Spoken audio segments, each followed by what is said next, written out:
Comienzo con esto de una manera breve, solo para dejar muy claro cómo lo clasifica la UNAM en el documento que les había mandado de aparatos y sistemas.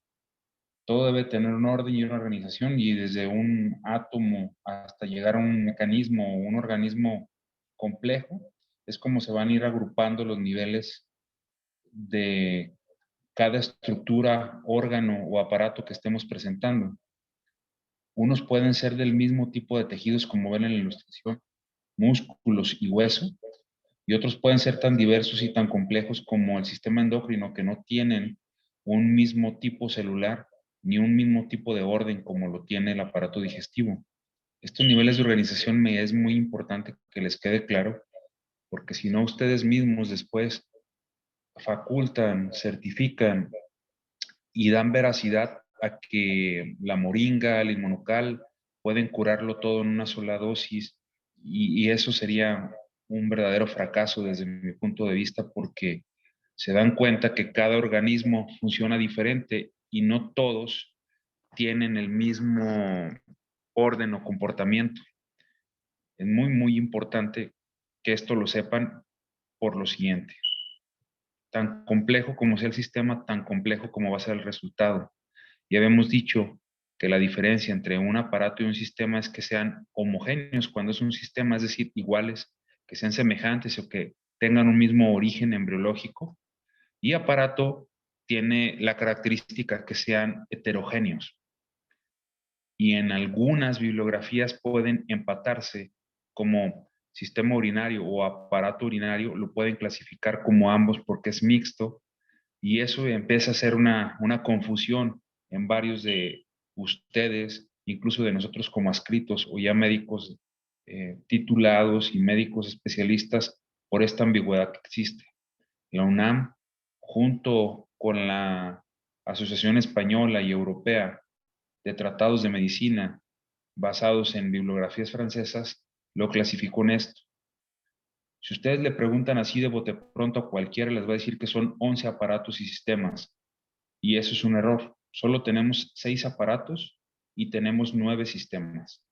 Y este es el orden que se deben de aprender, porque en la manera en que lo aborden es la manera en que van a poder atender, diagnosticar, conocer y tratar alguna enfermedad en específico, y entender por qué una pastilla no lo cura todo, aunque eso quisiéramos que sucediese. Esto desde el punto de vista de aparatos y sistemas. ¿Hasta aquí alguien tiene alguna duda en cuanto a la tipificación que actualmente se tiene para clasificarlos? Que no existen 11 aparatos y sistemas es un error. Son 6 aparatos y 9 sistemas. Hasta ahí estamos bien, ¿verdad? Sí, sí. Ok. Voy sobre el segundo punto. Algunas gráficas ya son muy repetitivas, pero me es muy importante volverlo a repasar. La finalidad de esta clase es hacer un cuerpo colegiado con cada uno de ustedes para que empatemos conocimientos y no cada quien dé lo que se le da la gana en cuanto al diagnóstico y el tratamiento. Y hay guías establecidas, y ustedes como médicos generales deben de aprenderse al dedillo las guías CENETEC para las enfermedades, diagnóstico, prevención y tratamiento de ellas, porque de esto depende que ustedes acrediten su examen EGEL, que en nuestro tiempo era el Ceneval, y a su vez que tengan un muy buen resultado y puntaje en un examen nacional de residencias médicas para que aspiren a mucho más de lo que nosotros hemos podido hacer. Esa es nuestra semilla que queremos implantar en cada uno de ustedes. Hacer una sesión correcta y colegiada no es a lo que se le ocurra a cada uno. Tiene que hacerse con propiedad, de una manera seria y de una manera bien organizada y metodológicamente bien estipulada, para que todo lleve un orden. Yo les decía que dentro de estas sesiones, pues tenían que conocer el tema para que pudieran dar una buena ponencia para todos nosotros, y debe ser en base a una revisión bibliográfica de cada uno de ustedes. Con el aparato o sistema que yo les di, ustedes deben de investigar de ese aparato o de ese sistema cuál es el más común, y hacer la presentación en una hoja en Word que lleve el siguiente orden: los antecedentes familiares más importantes, para el caso que van a presentar. De nada me sirve que pongan antecedentes personales familiares, no diabéticos, no hipertensos, no crisis convulsivas, no oncológicos. Si no es importante y si es negativo, no lo agreguen, no saturen la información y vámonos por aquello que nos puede servir como signo patognomónico, ese signo que solo presenta esa enfermedad. Igual antecedentes personales más importantes no me pongo que habita en una casa, que tiene 2 ventanas, tiene piso, eso lo tienen que hacer, sí, definitivamente, cuando estén en su internado y cuando llenen su hoja clínica, pero no para una presentación de un caso clínico, que va a haber un especialista de cada área para que entre todos colegiemos lo mejor que le pudo haber pasado a ese paciente o lo que se hizo de manera incorrecta, para que después entre todos discutamos el caso y cada experto dé su punto de vista de cómo se debió haber abordado ese paciente. Las sesiones anatomoclínicas yo les decía que era como una adivina quién, donde van dando elementos a todos los que están oyendo la ponencia y que previamente debieron de haber leído el caso clínico, que el caso clínico, y solo por poner un ejemplo les voy a mostrar una nota médica. Nunca se revela el nombre del paciente, pero bueno, empezamos con el sexo y la edad del paciente, quién nos lo envió, el diagnóstico presuntivo del que nos lo envía, no el diagnóstico final, sino el presuntivo con el que lo envió y para qué lo envía. Así de claro debe ser el inicio de esa historia clínica que ustedes van a subir y que deben estar subiendo clase con clase. En 2 renglones deja muy claro qué está pasando y para qué le están pidiendo a un experto que lo vea. Y empezamos con antecedentes de importancia, que son todos estos los antecedentes de importancia, estos que acabo de señalar. De los antecedentes de importancia solo quiero saber de dónde es, porque esto me va a decir si es de una zona carbonífera, si tiene cáncer de piel. Pues quiero saber si está en una zona carbonífera, si tiene hidroarsenicismo, plomo, etcétera, etcétera. Algo que me pueda orientar por qué se me pudo haber enfermado ese paciente. La religión para ver si no afecto ningún tipo de práctica eh, cultural de mi paciente. El estado civil para saber si tiene una buena red de apoyo. La escolaridad para saber si lo que yo le voy a explicar lo va a entender y en qué se desempeña, porque también el trabajo puede ser factor predisponente para que el paciente se enferme, no solo de cáncer, de mil y enfermedades. Después me voy con la historia familiar. Usted me diría, oye doctor, pero que esto acá arriba no van antecedentes personales no patológicos donde le tengo que poner ese evita caso, ¿no? Recuerden que lo vamos a hacer individualizado, acorde a cada aparato y sistema para que sea fácil de leer para toda la audiencia y que solo existan síntomas, pivotes que nos puedan orientar a nosotros para saber de qué se trata. Aquí sería bueno, como no fuma y no toma, no lo puse.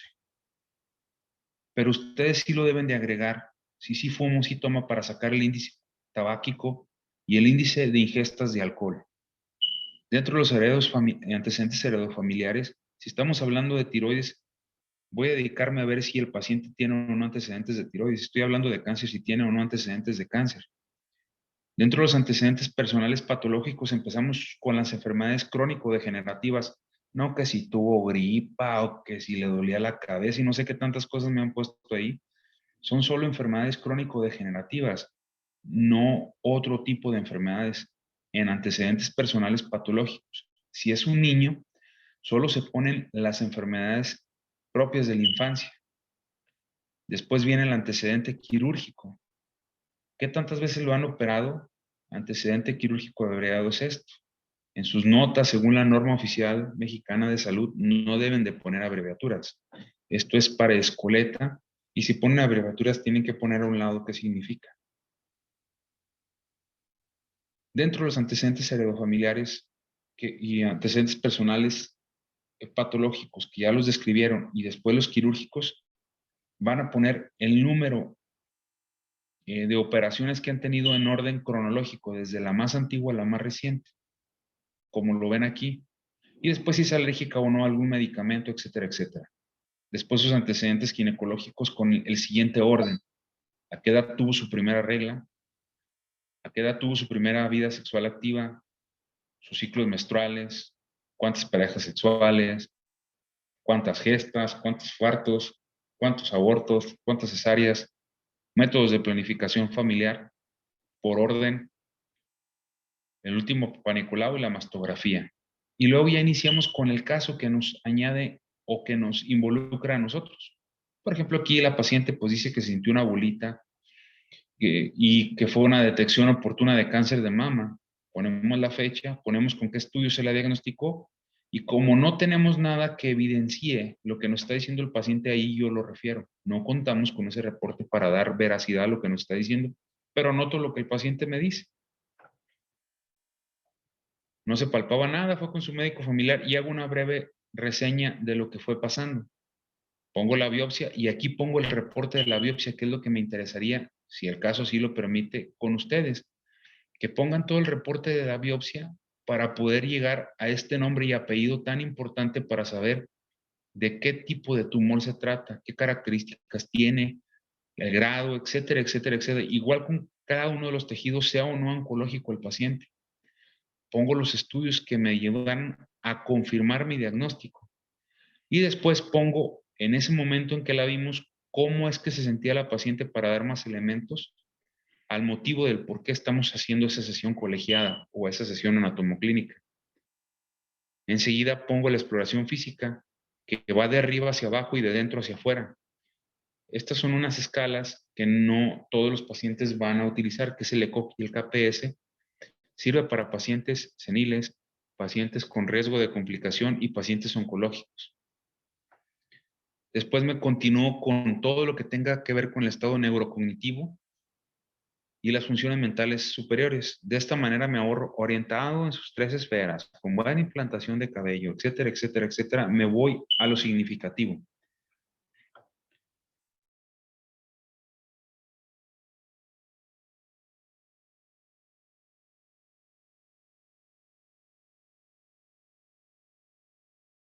Después voy al tórax porque...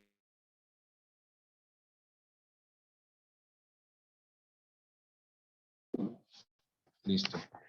Entonces, después de que termino de hacer la referencia, que vengo de arriba hacia abajo, que la cabeza está bien, no pongo ninguna descripción de piel y aparato y tegumentos porque está hidratado y no tiene nada de importancia, lo omito.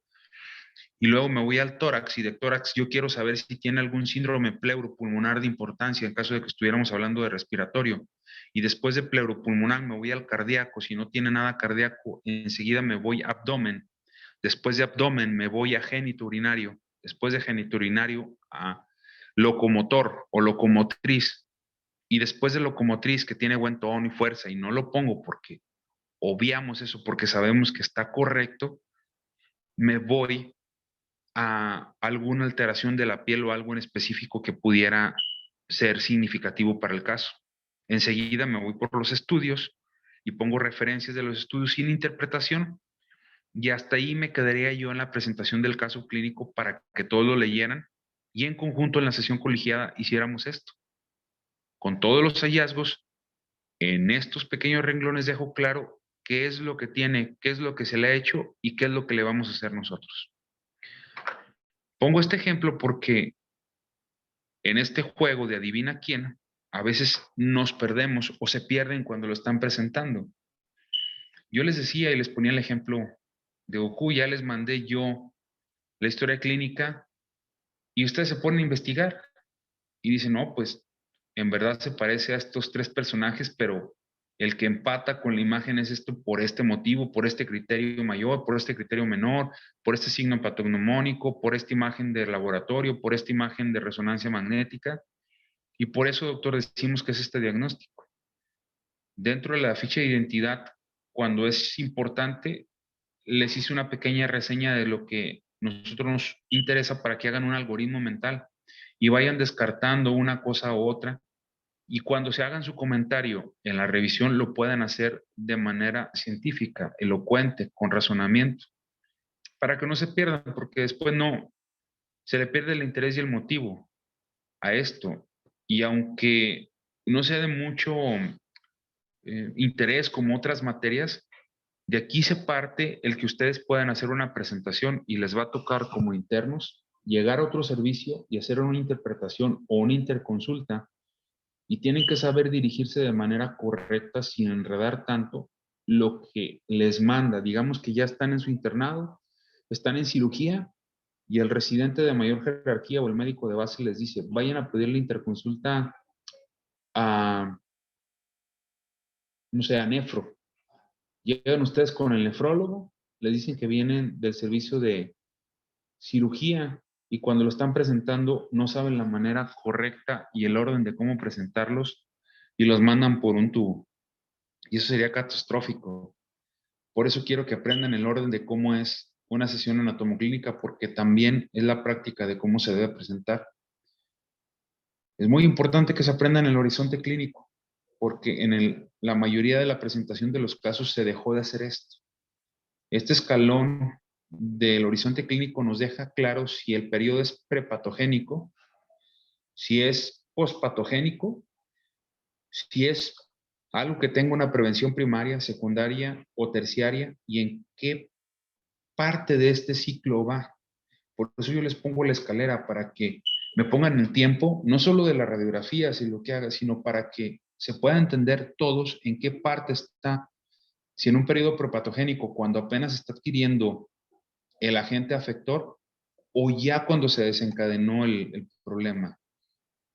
Como aquí lo están viendo y como lo van a ver mejor en esta otra enfermedad, poder nosotros tener ese horizonte clínico.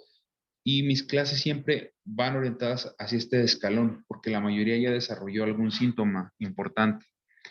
La exploración física, la somatrometría es muy importante, pero ya interpretada. Y la exploración física ustedes la van a hacer acorde a cada aparato y sistema. No es lo mismo que hagan una exploración física, según el libro de Suros, de semiología, que te dice que la cavidad abdominal no se debe palpar hasta el último, porque si no enmascaras signos y síntomas de meteorismos, o etcétera, etcétera, a un pulmonar que tiene otra manera de hacerlo o regirlo. Es por planimetría que se tiene que describir para que den norte y apellido y hagan referencias puntuales, si es epigastrio, si es cuadrante superior izquierdo, pero deben dar definiciones, que cada uno utilice su técnica especial. Ya que acabaron de hablar de todo esto, lo clínico es sumamente importante.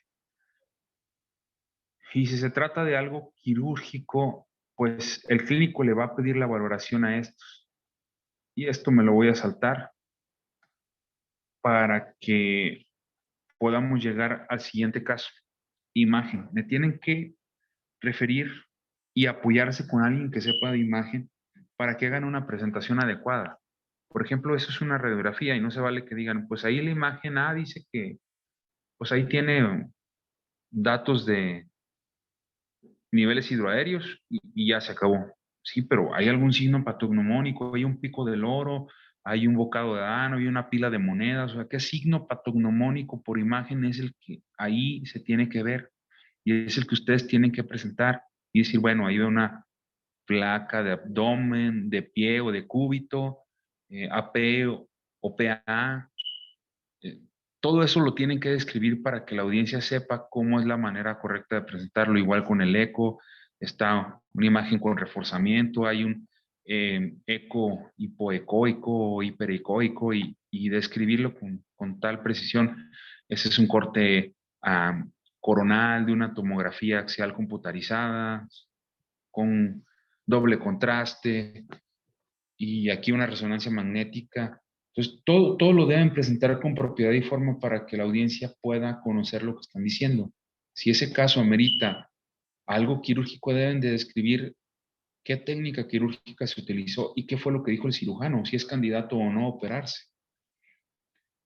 Y si hay una muestra de patología, biopsia o la excisión completa del tumor, deben de dar nombre y apellido del tumor, de lo que, o de la pieza quirúrgica para que todos podamos conocer de qué se trata. Y la conclusión del caso para que nos demos cuenta qué tan capacitados o qué tan bien preparados estamos para eso. Y por desgracia no lo hemos podido lograr todavía con varios de ustedes porque como, no sé si existan dudas y ahorita lo voy a aclarar y vuelvo a retomar este repaso para que así lo vean. Para que lleguen a este paso de la presentación del caso clínico es porque, insisto, todo el equipo hizo una revisión exhaustiva de lo que el aparato o sistema sea más común que se enferme. Digamos que ya vieron el caso clínico y les pongo aquí cosas de importancia. Y dijimos que no iban a ser más de 10 diapositivas para la presentación del caso clínico, no más de 10 diapositivas para la patología en sí y no más de 10 diapositivas para hablar del aparato o sistema. Y en las últimas ocasiones no se ha respetado esa situación y en otras sí, en otras no lo niego, sí se respeta, pero después se pierde y son imágenes muy saturadas, que no hay dominio de ellas y se pierde el motivo de la clase y se convierte en algo poco productivo para ustedes. Por ejemplo, aquí hay un reporte de imagen. Quien le toque ese caso clínico, sugiero que se acerque a alguien de imagen. Todos tienen un conocido que les haga una radiografía, un médico, y empezaría. Bueno, aquí tenemos la imagen de un niño eh, de cúbito dorsal, una proyección AP, donde se ve la silueta cardíaca y los pulmones, y tiene una trama bronquial con afección de mayor importancia en el hemitórax del lado derecho. Esa trama bronquial está hiperdensa, y no se ve ningún otro tipo de alteraciones. No veo niveles hidroaéreos, ni derrames, ni pericárdicos, ni pulmonares. Y ya, quien está dando la clase en ese momento preguntaría, a ver, Itzel, ¿qué, según la imagen, qué piensas que tiene? Y ya Itzel dice, a lo mejor atelectasia. Y luego ya sale José Pablo, ¿cómo atelectasia? Por el amor de Dios, pues si es un niño, las atelectasias son más comunes en adultos. Y luego sale Fernanda, no, ni cuál atelectasia, ni que el 8 cuartos. Esto es una neumonía viral, que es un niño de la fregada. Y luego ya sale Fernanda o otro, usted dice, ni uno ni otro, están locos.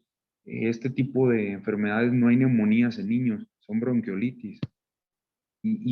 Empieza a hacerse el ejercicio. ¿Me doy a entender con esto? Sí, Y doctor. así debería ser para que fuera nutrido para todos nosotros, porque, oye, doctor, no, yo leí y de las cosas más comunes según la exploración física, que tiene amígdalas hiperémicas, tienen los campos pulmonares con estertores crepitantes, estas 4 enfermedades son de estertores crepitantes y ninguna de las que mencionaron tiene nada que ver, doctor, discúlpeme. Y luego empezamos a hacer entre todos el ejercicio para que se nos quede, oh, sí es cierto, el tiraje intercostal. ¿Qué enfermedades nos dan tiraje intercostal? Y ya hicieron ustedes un listado previo para que hagan ciencia y hagan esos algoritmos. A ver, ¿qué enfermedades me dan la suma de tener amígdalas hiperémicas, que es una infección, los campos pulmonares con estertores crepitantes bilaterales, que tenga tiraje intercostal, que tenga retracción sifoidea y que tenga una disociación tóraco-abdominal? Y aquí a lo mejor nos faltaría aleteo nasal. Eh, ¿Qué estarían pensando? Y ya entre todos empezamos, oye, no sé, pero se me hace raro que no tenga fiebre. ¿Por qué no trae fiebre? ¿Y por qué la frecuencia respiratoria está casi normal? Como que nos mentiste, no hiciste bien tu caso clínico porque no está asociado la frecuencia respiratoria de un niño de esa edad es de tanto y aquí la pusiste normal y estás diciendo que tiene tiraje intercostal y tiene dificultad respiratoria. ¿Quién te va a creer? Y ya entre todos empezamos a hacer el ejercicio. Y es lo que quiero motivar entre ustedes, que así se haga, no para que se peleen, sino para que haya un intercambio cultural entre todos y decir, ah, sí es cierto lo que acaba de decir, eh, tiene toda la razón y a mí se me escapó ese detalle y no lo vi. Porque a lo mejor ya él les dice, oigan, oigan, se están alucinando. Y ese niño no tendrá un simple síndrome de Schwartz. Y los otros, ah, cabrón, ¿y eso qué es? No, no sé. Pero ya ayer él le dice, no, pues miren, leí, tiene esto, y integra este caso. Y ya Carlos dice, oigan, está muy bien, pero vamos a seguir viendo a ver qué más pasa con el caso, porque me quedan algunas dudas. Y luego ya le mandan a hablar al cirujano, que uno de ustedes va a fungir como que es un cirujano y preguntarle, bueno, y ya diría, por parte del departamento de cirugía, esta enfermedad no se opera. Aquí neumólogo no tiene nada que hacer, no tiene nada que hacer un cirujano pediatra. Cirugía lo valoró y no es candidato a un tratamiento quirúrgico. Señores, con permiso. Entonces dicen, ah, caray, entonces es una enfermedad que no se opera, ¿qué podrá hacer? Y empezamos a hacer ese ejercicio que yo les dije en un inicio de Dewey House, entre hacer escrutinios de qué cosas sí pueden ser y qué cosas no, y empezar a sumar y a restar síntomas. Ya, se los dije, pues, se llega a una bronconeumonía solo por el simple ejercicio mental y ese algoritmo que tanto les pido que hagan para que no se pierdan. Y ahí en el caso ustedes ponen lo que le recomendaron. Pues dijeron que amoxicilina, vía oral, de 80 a 100 miligramos, kilogramo, eh, de peso al día, cada 8 horas por 7 días, y cefuroxima. Y luego ya sale uno de ustedes, dice, Yasmín, oigan, es que esto está muy descabellado. ¿Quién se le ocurrió ese tratamiento? Me está dando 2 antibióticos de la misma gama, que ambos son para gram positivos, por poner un ejemplo. ¿Por qué? ¿Quién dio esa prescripción? Y la dosis está mal calculada. Y Adrián dice, no, sí está bien calculada la amoxicilina, pero sí te dice, pero una cefalosporina no tiene nada que hacer ahí. Y luego ya decimos, a ver, vamos a ver qué nos explique eso. Y ya empiezan con el caso de bronconeumonía y nos explican antes de decir cualquier otra cosa. Miren, me tocó aparato o sistema respiratorio. Dentro del aparato y sistema respiratorio, lo que más se compromete, según el AMIR, según el CTO y según las estadísticas de enfermedades respiratorias, son los bronquios. Es lo primero que se enferma en niños. Si fuera un adulto, pues lo más que se enferma es la laringe. Y si fuera un anciano, un adulto mayor, o sea, le estoy dando un ejemplo ambiguo para que entiendan que en su examen nacional de residencia y sobre todo en el examen, en el EGEL, les van a preguntar las 5 patologías más comunes de cada aparato y sistema, y ustedes lo deben de saber. Y con eso le van a dar una razón para que la clase sepa por qué abordaron ese tema. Entonces la neumonía será el más común y luego ya empiezan. En una sola diapositiva que no sobrepase los 6 renglones para que no sea tan pesada, deben de explicar qué es la neumonía, o bronconeumonía, o atelectasia, o derrame pericárdico, o lo que vayan a hablar. Después deben de decir la epidemiología, qué tan frecuente es. Después en un cuadrito sencillo, pitero, así rápido, cuáles son las cosas que hacen que se presente esto o no, sin entretenerse tanto. Y luego la etiología. ¿Qué agentes pueden provocar ese tipo de infecciones? Y aquí en este cuadro se explica todo sin necesidad de saturarlo más. Y luego en otro flujograma, en otro cuadrito sinóptico, dejan claro cómo es la patología y la fisiopatología para que alguien se enferme de esto. En otro cuadro, el cuadro clínico. En la otra imagen, cómo se clasifican, cómo se diagnostican y cuál es el signo radiológico que están esperando encontrar. Después el tratamiento, para saber cuál es el tratamiento ideal. Aquí se van a dar cuenta que para bronconeumonía o neumonía o bronquiolitis es diferente y que depende mucho de la agente causal que lo esté provocando. Y ya acabamos el tema. Y ahora sí nos vamos por aparato y sistema. Sistema respiratorio, y dan la explicación por qué sistema. Y ya ustedes dicen, bueno, si es sistema, porque la definición de sistema es que deben de ser órganos homogéneos. Estamos de acuerdo en eso, ¿verdad? Sí. Y aparatos deben ser heterogéneos.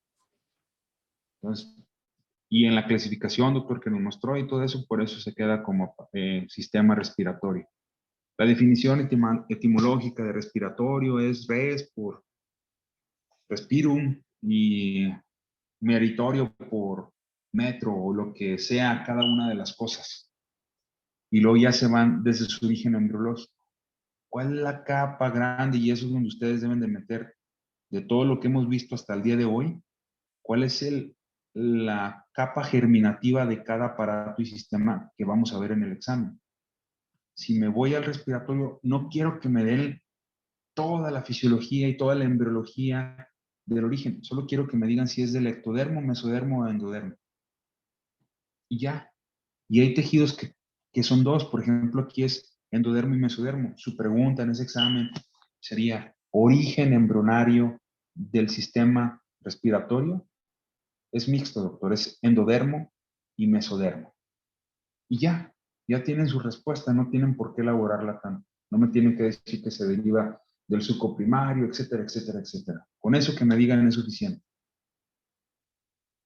Cosas puntuales importantes de la formación alveolar, la maduración de los pulmones, cosas que ya saben porque ya van casi a final de su carrera y que deben de repasar nada más cosas muy puntuales con lo que funciona. ¿Qué estructuras anatómicas componen este sistema? Va a ser una pregunta obligada con cada uno de los aparatos y sistemas que veamos. Si están hablando de sistema digestivo, tienen que enlistarme cuáles y cuántos son los órganos que componen ese aparato o sistema, igual el respiratorio. Algo de los vasos sanguíneos, las venas, las más importantes, las células, es muy importante que me puntualicen qué tipo de estructura celular son las que tienen, cómo funciona así a grandes rasgos, sin meterse en, en tanta profundidad, algunos principios básicos de ese aparato o sistema, y se acabó. Si acaso van a poder poner un cuadrito ahí de lo que está sucediendo con cada paciente para que quede claro. En la primera evaluación que tuvimos les pasé un repaso completo para que pudieran llevar un orden de cada uno de los estructuras y módulos que iba yo a evaluar. En esta segunda, como es cada aparato y sistema, yo les pedía mucho que hicieran esto, que pusieran como un cuadro sinóptico al final, para que al ver la imagen de alguien con macroglosia, macroadantina, espina bífida, etcétera, etcétera, etcétera, con ver la pura imagen pudieran saber de qué se tratara. Entonces, en lo que vamos a ver en esta evaluación, que se las voy a poner el sábado para darles tiempo, que estudien, quiero que saquen una imagen patognomónica y se compartan entre todos los casos clínicos que vieron para que puedan llegar a un mayor ejercicio de esto. Y que se corrija la modalidad en que estamos presentando las clases. Porque ahorita con lo que les presenté nuevamente, se dieron cuenta que hay unas cosas que sí cumplimos y otras que no se cumplen. Y que aunque esta es la cuarta vez que lo presento, no es tan fácil agarrarle la dinámica tan fácil o tan pronto en telemedicinas, algo laborioso y complicado. Que pueden venir aquí cuando gusten para yo ajustarles el caso, porque vienen aquí a la 71. Y que no es pretexto de que voy en camino, estoy en trámite o algo, porque ahorita la enmienda de que ustedes no vengan a clases es porque van a estar en casa. Entonces, tengan mucho cuidado y sean muy inteligentes al decirme que no pueden porque van en camino, van así, porque se supone que los están parando, que no salen de la casa. Nada debería justificar que no pudieran conectarse. Pido un poco más de esmero de su parte para que estas cosas se corrijan y salgamos ganando todos con ello. Y si en algo les puedo colaborar y ayudar, me lo pueden externar. Sé que les molesta, a algunos, no todos, el que haya evaluaciones diarias, pero es una manera de medir y que ustedes vean sus alcances y vayan ajustando las cosas y al momento del examen no se les haga tan pesado. Pero si están teniendo problemas para llevar la evaluación, la omito y tenemos la evaluación solo al final de cada módulo. Entonces, todas estas recomendaciones son importantes para que mejore ese desempeño académico. Y ahora les pido por favor que me retroalimenten y me hagan ver si tienen alguna duda o alguna petición importante que nos beneficie a todos. Los escucho.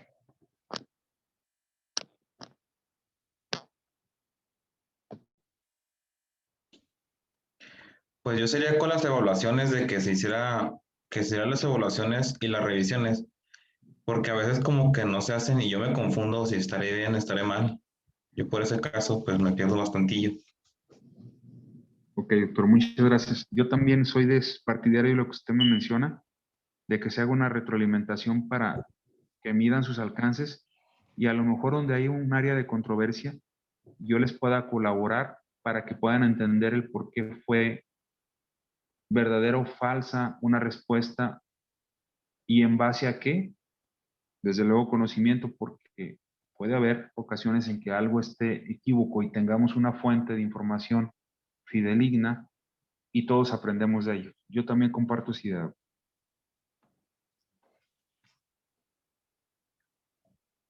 No sé si alguien más tenga algún comentario.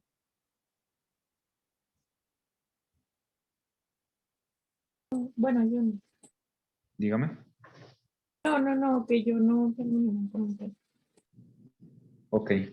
Entonces, si el resto de la clase no opina diferente y no tiene algún otro agregado, el sábado sería la evaluación. ¿A Y qué vamos hora a tener- sería, doctor? el sábado lo haríamos a la 1, si les parece bien. Ok, sí. Y yo les quería agregar, esta evaluación la íbamos a tener antes de salir, bueno, a final de mes, antes de salir de Semana Santa. Ya no la apliqué, la dejé así para que se juntaran un poquito más de temas, porque si no hubieran sido muy poquitos. Y me interesaba mucho que tuvieran la dinámica.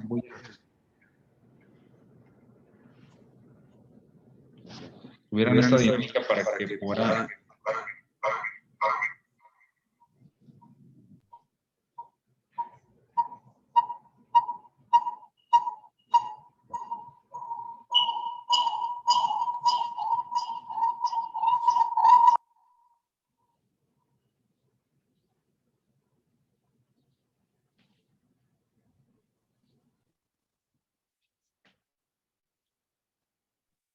Listo.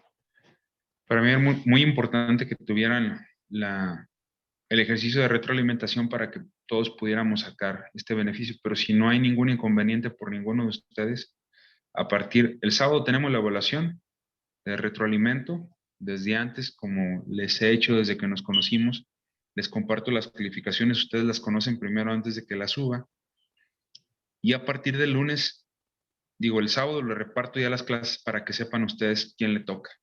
Y vuelvo a retomar de una vez más el lunes yo la clase para hacer el ejercicio nuevamente con un caso clínico de algo X, y de ahí el martes en adelante le dé tiempo al siguiente equipo para que lo prepare con ese mismo modus operandi que yo quiero.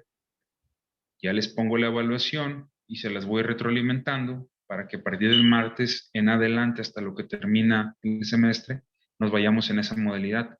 Pero ahora sí siendo lo interesante y que cada uno investigue para que pueda ser nutrido para todos. ¿Les parece? Sí, doctor. Sí, doctor. Está bien. Muy bien. Entonces, doctores, el día sábado a la 1 de la tarde tendríamos el examen. Les recomiendo que así puntualito, sin meternos en tanto embrollo, en tantos problemas, vamos a hablar de aparatos y sistemas. De cada aparato y sistema me van a decir su definición etimológica, su origen embrionario, qué órganos lo componen, y de cada aparato y sistema, según el AMIR, se las voy a poner fácil, el AMIR o el CTO, ¿cuál es el que más seguido se enferma? Un ejemplo, digamos que llegamos a ver articular, y lo que es más común que pase es una gonartrosis.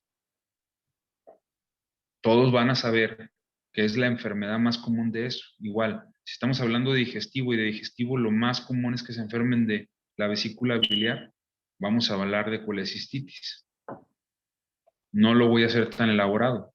Y de eso, si estoy viendo colecistitis, voy a preguntar el signo patognomónico más representativo de eso, que sería McBurney, el signo de colecistitis aguda. ¿Sí o no? ¿Ustedes qué dirán?